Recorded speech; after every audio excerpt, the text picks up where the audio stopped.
Jadi kalau sedang punya masalah, bukan bikin status. Gak akan selesai. Sungguh orang yang masih punya iman itu, kalau diperdengarkan nama Allah kepadanya, akan ada getaran dalam jiwanya. Allah tidak mungkin menguji seorang hamba di luar batas kemampuannya. Di ujian itu berbanding lurus dengan kemampuan. Mustahil seorang hamba diuji di luar batas kemampuannya.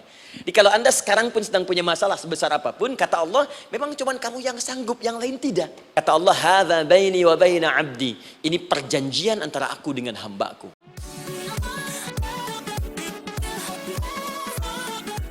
Dari Nabi Muhammad SAW sampai Nabi Adam semua salat.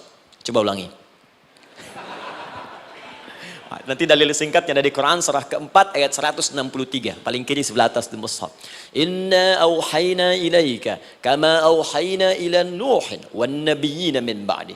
Muhammad, apa yang kami telah wahyukan kepadamu sudah pernah pula kami sampaikan kepada Nuh alaihissalam dan nabi-nabi setelahnya. Kenapa tidak disebutkan Adam sebelumnya? Karena Adam itu nabi, bukan rasul. Nabi diberikan risalah untuk pribadi dan kalangan dekatnya. Rasul diberikan risalah, tugas untuk mengajak umat. Kenapa Nabi Adam bukan rasul? Karena zaman Nabi Adam belum ada umat. Siapa yang mau diajak? Ya? Ini bagian pertama.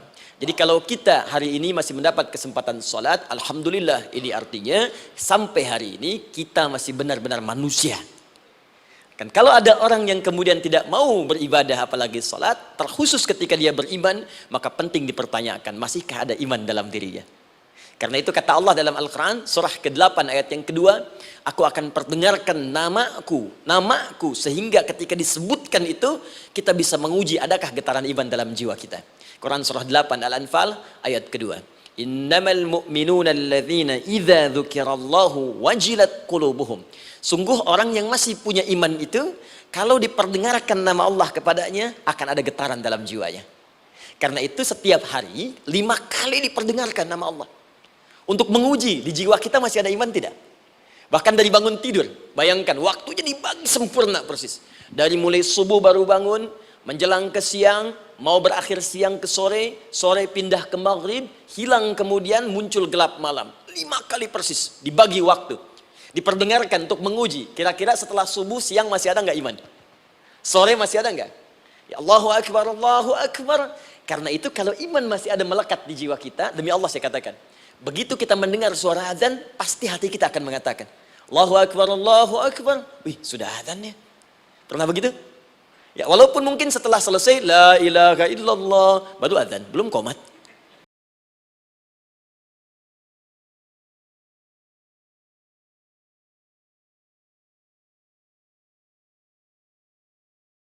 Jadi seringkali sholat dimaknai pada ibadah formal bagian pertama saja.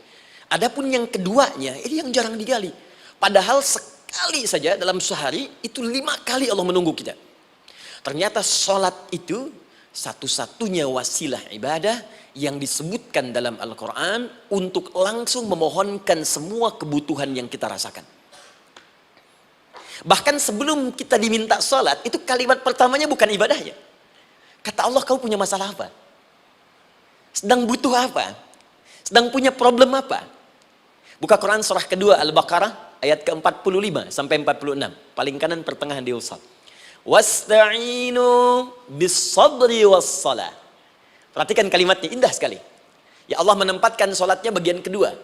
Kata Allah, wasta'inu, hei hambaku, jika kalian punya persoalan dalam kehidupan, maka, perhatikan kalimatnya baik-baik, wasta'inu, mintakan solusinya kepadaku. Jadi kalau sedang punya masalah, bukan bikin status. Gak akan selesai.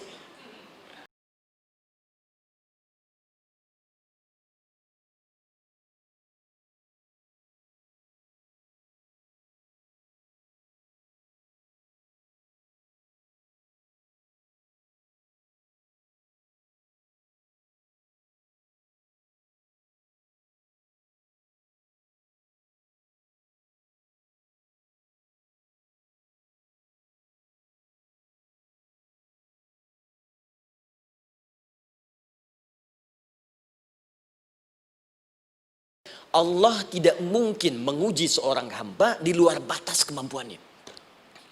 Jadi kalau kita sedang punya ujian di rumah kah, pekerjaan kah, kehidupan sosial kah, Sebesar apapun ujian itu, kata Allah, memang karena Anda yang sanggup.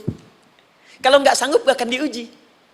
Di ujian itu berbanding lurus dengan kemampuan. Mustahil seorang hamba diuji di luar batas kemampuannya. Jadi kalau Anda sekarang pun sedang punya masalah sebesar apapun, kata Allah, memang cuma kamu yang sanggup, yang lain tidak. Maka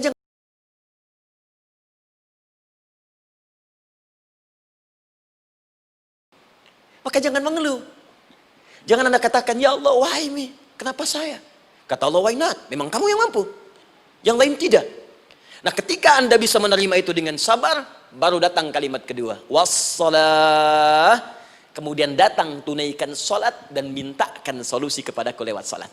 Idza qala al-'abdu iyyaka na'budu wa iyyaka nasta'in, jika hambaku dalam salatnya benar membacanya, benar dari awal salatnya sampai dengan kalimat iyyaka na'budu wa iyyaka nasta'in, ya Allah, sekarang aku ibadah kepadamu dan sekarang aku punya persoalan. Aku mohonkan solusinya darimu.